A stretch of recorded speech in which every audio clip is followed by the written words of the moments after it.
The sun sank low over the plains of Troy, casting long, crimson shadows over a field littered with shattered spears and the fallen. Smoke drifted from scorched siege towers, and the battered walls of Troy loomed in the distance, ancient stones weathered by years of war. There alone stood Hector, prince of Troy, warrior and last hope of a besieged city. His bronze armor, dulled and dented, clung to his weary frame.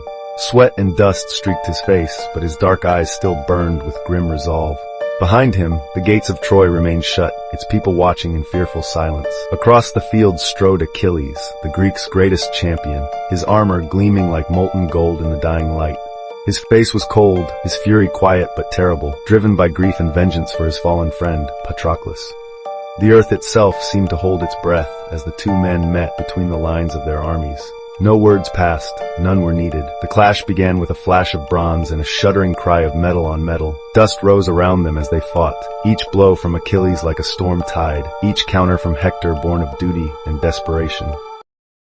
For a moment it seemed the Trojan prince might endure. His shield turned away deadly strikes, his spear grazed the Greek's armor, but fate would not be denied. Achilles, with a feint and swift thrust, drove his spear beneath Hector's collarbone. The prince staggered, blood blooming across his armor, his shield arm faltering. Falling to one knee, Hector raised his eyes to his enemy. He did not beg for life, only for his body, to be returned to Troy, to spare his family the cruelty of watching him dragged like a trophy.